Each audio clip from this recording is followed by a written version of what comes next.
Hello बच्चों, स्वागत है आपका डीप स्टडी क्लासेस में। यह वीडियो गणित के अध्याय फर्स्ट अपनी संख्याओं की जानकारी का पार्ट 5 है। इस वीडियो में हम प्रश्नावली 1.2 को देखेंगे। बच्चों, इस अध्याय के 4 पार्ट हम हमारे यूट्यूब चैनल पर डाल चुके हैं, आप उन्हें भी देख सकते हैं। तो चलिए बच्चों स्टार्ट करते हैं। तो बच्चों, हम इस पार्ट में है ना, या प्रश्नावली 1.2 में किस प्रकार से हमारे दैनिक जीवन में बड़ी संख्याओं को प्रयोग में लाया जाता है उसके बारे में पढ़ेंगे, है ना बच्चों। तो इसमें हम देखेंगे कि जो लंबाई होती है, तो लंबाई की इकाई क्या होती है, उसे हम किस प्रकार से यूज़ में लाते हैं। ठीक उसी प्रकार हम भार के मात्रक को भी हम देखेंगे और यहाँ पर हम धारिता के मात्रक को भी देखेंगे। बच्चों, आपने पिछली कक्षाओं में पढ़ा है कि लंबाई है ना, या उसे हम क्या बोलते हैं इंग्लिश में, लेंथ, तो मापने के लिए हम सेंटीमीटर का प्रयोग किया जाता है ना। जो लंबाई होती है उसे नापने के लिए हम किसका यूज़ करते हैं, सेंटीमीटर का। ऐसा हमने पिछली कक्षाओं में पढ़ा है। लेकिन बच्चों, छोटी और बड़ी लंबाइयों के लिए अलग अलग मात्रकों का प्रयोग किया जाता है। जैसे यदि हम पेंसिल की लंबाई या फिर बुक की चौड़ाई नापना है तो हम इसके लिए क्या करेंगे, सेंटीमीटर का यूज़ करेंगे। लेकिन यदि हमें पेंसिल की नोक की मोटाई मापना हो तो हम वहाँ पर सेंटीमीटर का यूज़ नहीं कर सकते, क्योंकि सेंटीमीटर है ना, जो पेंसिल की मोटाई मापने के लिए वो काफ़ी बड़ी यूनिट हो जाएगी या बड़ा मात्रक हो जाएगा। तो फिर हम क्या करेंगे, सेंटीमीटर से कोई छोटा मात्रक वहाँ पर हम यूज़ में लाएंगे। तो हम क्या करते हैं बच्चों, वहाँ पर सेंटीमीटर के स्थान पर फिर मिलीमीटर का यूज़ करते हैं। और बच्चों, जो सेंटीमीटर और जो मिलीमीटर में रिलेशन क्या होता है देखते हैं। तो हमारा जो 1 सेंटीमीटर होता है वो आपके 10 मिलीमीटर के बराबर होता है। बच्चों, आपने स्केल में देखा होगा है ना कि 1 सेंटीमीटर जो होता है ना, जो 1 सेंटीमीटर होता है उसके बीच में 10 ये छोटी छोटी ऐसी लाइनें होती है ना, 10 आपकी छोटी छोटी लाइनें होती है। तो उस एक जो लाइन का जो मान होता है या उसकी जो वैल्यू होती है वो 1 मिलीमीटर के बराबर होती है ना बच्चों। तो 1 सेंटीमीटर में ऐसी छोटी छोटी कितने लाइनें होती है आपकी, 10 लाइनें, है ना। तो इस प्रकार हम देखते हैं कि 1 सेंटीमीटर जो है वो 10 mm के बराबर होता है। तो चलिए बच्चों आगे देखते हैं। तो बच्चों, इसी प्रकार जब हम स्कूल है ना, स्कूल की हाइट नापते हैं, स्कूल की हम जब ऊंचाई नापते हैं तो वहाँ पर हम देखते हैं कि जो सेंटीमीटर है वो बहुत ही ज़्यादा छोटा मात्रक हो जाता है। क्योंकि हम उतने छोटे मात्रक का यूज़ करके जब हम नापेंगे किसी बिल्डिंग की हाइट तो उसमें हमें बहुत दिक्कत होगी, है ना। तो इसके लिए हम क्या करते हैं फिर, जो आपका सेंटीमीटर होता है उसके स्थान पर अब हम मीटर का यूज़ करते हैं। किसका बच्चों, हम मीटर का यूज़ करते हैं, है ना। तो यहाँ रिलेशन क्या है आपका सेंटीमीटर और मीटर के स्थान पे, वो है आपका कि जो 1 मीटर होता है वो आपके 100 सेंटीमीटर के बराबर होता है ना बच्चों।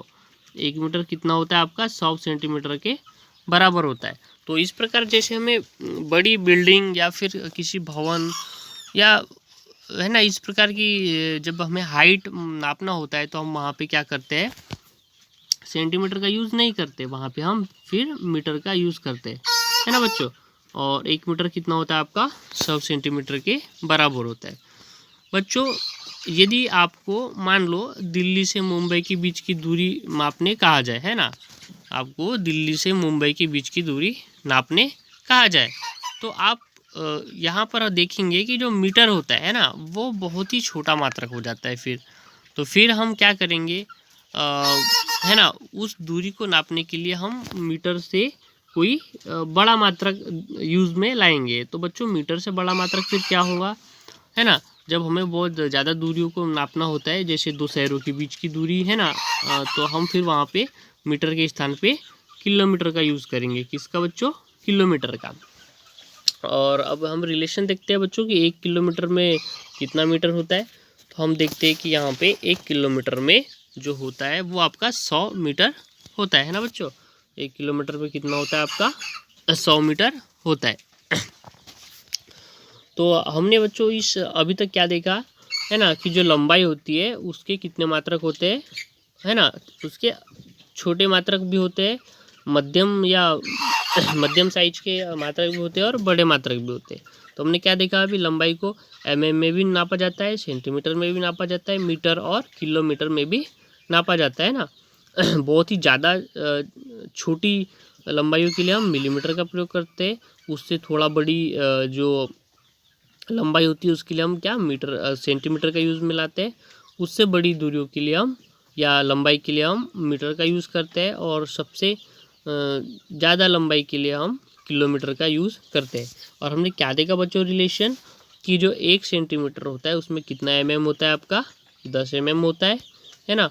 और जो आपका 1 मीटर जो होता है, 1 मीटर है ना, उसमें आपका 100 सेंटीमीटर होता है। और ठीक उसी प्रकार से जो आपका 1 किलोमीटर होता है ना बच्चों, जो 1 किलोमीटर होता है उसमें कितने मीटर होते हैं आपके, 1000 मीटर होते हैं। तो इस प्रकार से हमने देखा कि लंबाई में है ना किन किन मात्रकों का प्रयोग किया जाता है, और छोटे लंबाइयों के लिए कौन सा और बड़े लंबाइयों के लिए कौन सा मात्रक का यूज़ में लाया जाता है ना बच्चों। तो चलिए बच्चों, अब हम देखते हैं भार या वजन के मात्रक। तो इसी प्रकार बच्चों आपने देखा होगा है ना, कि जो भार या हम वजन नापते हैं तो उसमें छोटे बड़े मात्रकों का प्रयोग किया जाता है। जैसे हम यदि देखें कि हम दुकान में, मान लो हम दुकान में जाते हैं ना, और वहाँ पे हम दुकानदार से कहते हैं कि हमें इलायची या फिर लौंग या मिर्च पाउडर या इस टाइप का हमें सामान खरीदना है। तो दुकानदार क्या करता है, इसका जो वज़न है वो आपका ग्राम में करता है। क्या में करता है आपका वज़न, वो ग्राम में करता है ना बच्चों। लेकिन यदि आप दुकानदार से कहोगे कि मुझे है ना भैया मुझे चावल है ना, दाल या फिर गेहूँ चाहिए है ना, तो फिर वो क्या करता है, फिर उसका वज़न वो किलोग्राम में करता है। काय में करता है, वो किलोग्राम में करता है ना बच्चों।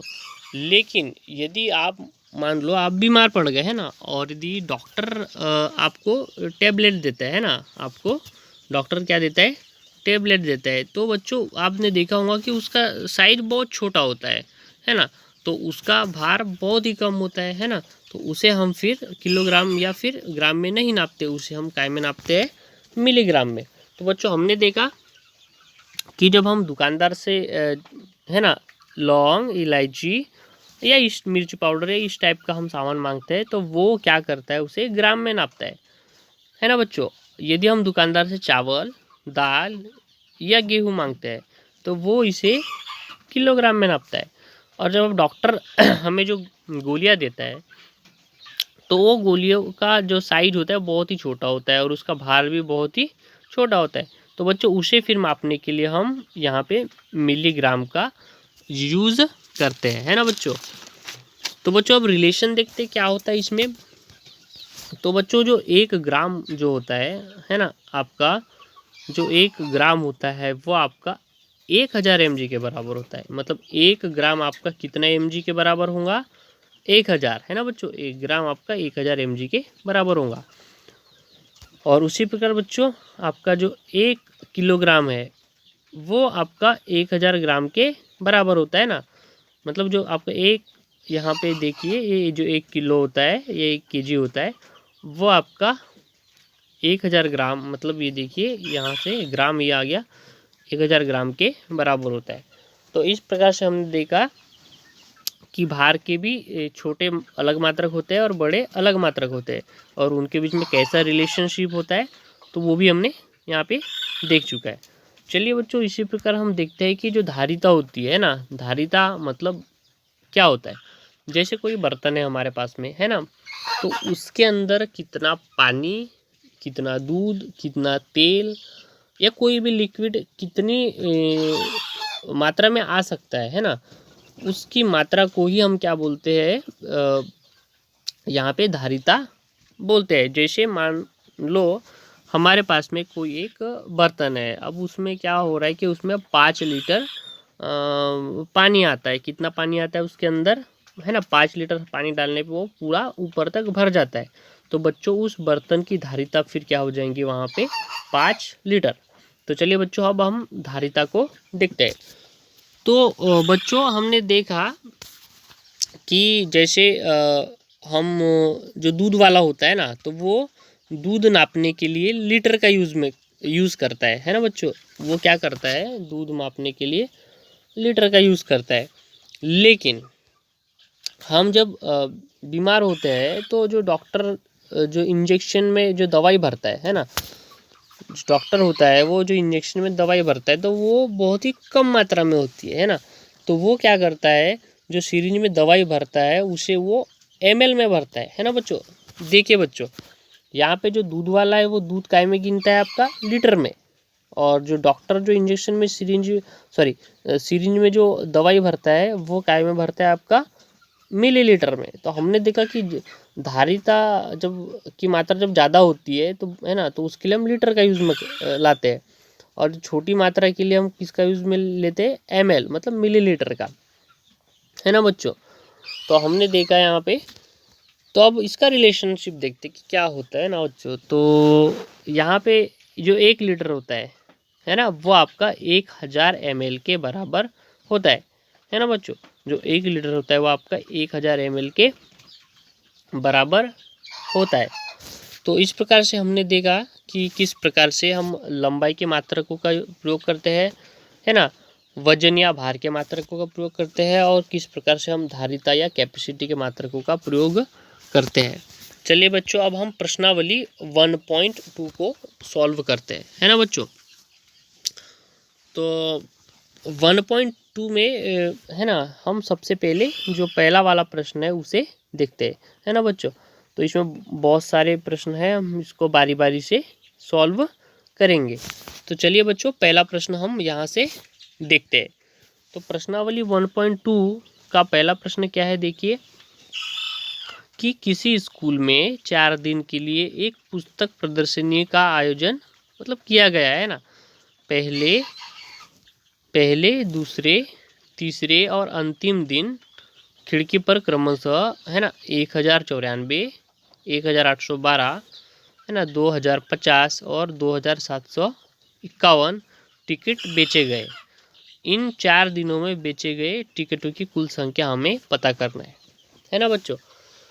तो यहाँ पर क्या किया गया है, एक है ना बुक का प्रदर्शनी एक लगाई गई है आपके वहाँ पे। 4 दिन तक ये चली टोटल, और चारों दिन में जो टिकट काउंटर है या जो टिकट खिड़की है उस पर अलग अलग टिकट बेचे गए। तो हमें ये पता करना है कि पूरा चारों दिन मिला कर के, है ना, पूरा चारों दिन मिला कर के कितने टिकट बेचे गए। तो चलिए बच्चों इसका हम सॉल्यूशन देखते हैं। तो बच्चों हम टिकटों की कुल संख्या जब पता करेंगे तो टिकट की कुल संख्या बराबर हो जाएंगी आपका पहले दिन प्लस, है ना, दूसरे दिन प्लस तीसरे दिन प्लस आपका, है ना, जो चौथा दिन में जितने भी टिकट बेचे गए उनकी संख्या। हमें क्या करना है ना, कुल टिकटों की संख्या पता करना है। तो उसके लिए आप पहले दिन प्लस दूसरे दिन प्लस तीसरे दिन प्लस चौथे दिन में बेचे गए कुल टिकटों की संख्या को आपको जोड़ देना है ना। तो देखिए बच्चों पहले दिन कितना टिकट बेचा हमने, यहाँ पे देखिए ये आपका 1094। तो हम यहाँ पे कितना लिख देंगे, 1094। चलिए बच्चों दूसरे दिन कितना टिकट बेचा, देखिए यहाँ पे वो बेचा हमने 1812।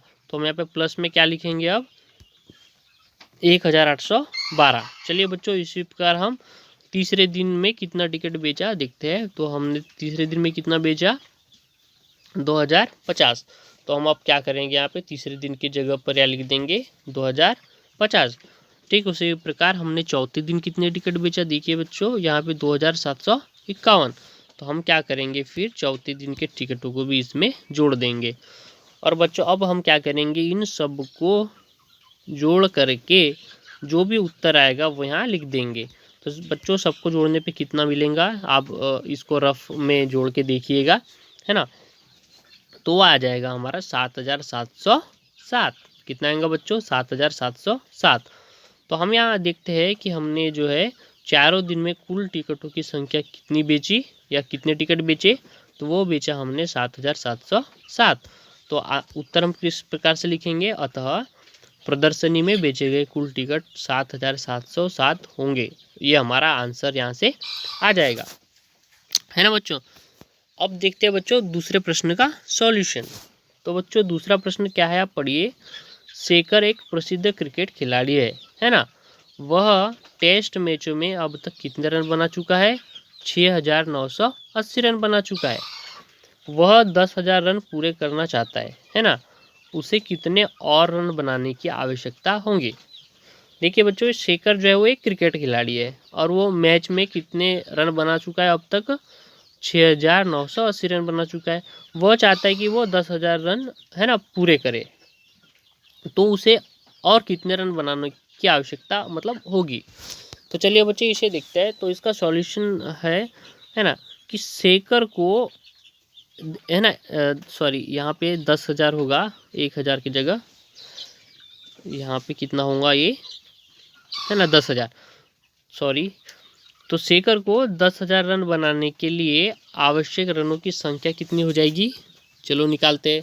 तो सबसे पहले आप क्या कीजिए, वो कितने रन बनाना चाहता है? वो 10,000 रन अभी बनाना चाहता है और उसने बनाए कितने? 6,980, है ना बच्चों। तो आपको क्या करना है, 10,000 में से 6,980 को घटा देना है ना। क्या करना है आपको, 10,000 मतलब अभी इतने रन बनाना चाहता है वो और इतने रन वो बना चुका है ना। तो हम क्या करेंगे, 10,000 में से 6,980 को माइनस कर देंगे। तो जो भी रन मिलेंगे हमको, जैसे माइनस करने पे कितना मिलेगा देखते हैं। तो वो आ जाएगा आपका कितना, 3,020। कितना? 3,020। तो हम देखते हैं कि उसे 10,000 रन बनाने के लिए कितने रन और बनाने होंगे? उसे 3,020 रन और बनाने होंगे। तो उत्तर किस प्रकार से लिखेंगे हम यहाँ पे कि अतः शेखर को है ना 3,020 रन और बनाने होंगे। चलिए बच्चों अगला प्रश्न देखते हैं अब हम। तो हमारा जो प्रश्न नंबर 3 है वो क्या बोलता है कि एक चुनाव में सफल प्रत्याशी है ना 5,77,500 मत प्राप्त करता है, जबकि उसके निकटतम प्रतिद्वंदी ने 3,48,700 मत प्राप्त किए। तो सफल प्रत्याशी चुनाव में कितने मतों से या मतलब कितने वोटों से जीता, हमें ये पता करना है ना बच्चों। तो चलिए इसको सॉल्व करते हैं। तो बच्चों सबसे पहले यहाँ पे जो सफल प्रत्याशी है ना चुनाव में जो जीता है, उसने कितने वोट प्राप्त किया वो देखते हैं। तो जीतने वाले प्रत्याशी को मिले वोट बराबर कितने हो जाएंगे आपके? 5,77,500, है ना बच्चों, ये दिया हुआ है आपके प्रश्न में। और हारने वाले प्रत्याशी को कितने वोट मिलेंगे बच्चों, मतलब मिले, तो वो आपके मिले हैं कितने, देखो यहाँ पे 3,48,700। कितना बच्चों? 3,48,700। अब हमें क्या पूछा है, हमें पूछा है कि सफल प्रत्याशी मतलब जो जीता हुआ प्रत्याशी है वो कितने वोटों से जीता, है ना बच्चों। तो चलिए देखते हैं। तो हमें क्या करना है यहाँ पे इस प्रश्न में, जीतने वाले को जितने भी वोट मिले हैं उसमें से हारने वाले को जितने वोट मिले हैं उनको माइनस कर देना, है ना बच्चों। अब हम क्या करेंगे, जो जीतने वाले को जितने वोट मिले हैं उसमें से हम माइनस कर देंगे कितना, हारने वाले को कितना वोट मिला है उतना। तो हमें ये पता चल जाएगा कि जो जीतने वाला जो उम्मीदवार है वो कितने वोटों से जीता, है ना बच्चों। तो हम क्या करेंगे यहाँ पे 5,77,500 में से 3,48,700 को माइनस कर देंगे।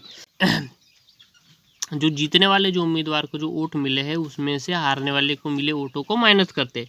तो अब हम क्या करते बच्चों, है ना 5,77,500 में से माइनस कर देंगे कितना, 3,48,700। तो माइनस करने पे कितना मिलेगा बच्चों, हमें मिलेगा 2,28,800। कितना मिलेगा बच्चों, 2,28,800, है ना। सॉरी। तो हम देखते हैं कि यहाँ पे जो सफल उम्मीदवार है वो चुनाव में कितने वोटों से जीत जाएगा। फिर यहाँ पे है ना 2,28,800 वोटों से वो जीत जाएगा, है ना। तो इस प्रकार से हम प्रश्न तीसरे को सॉल्व कर सकते हैं।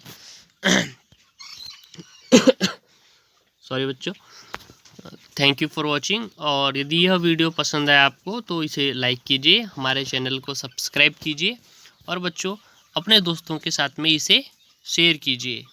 Thank you.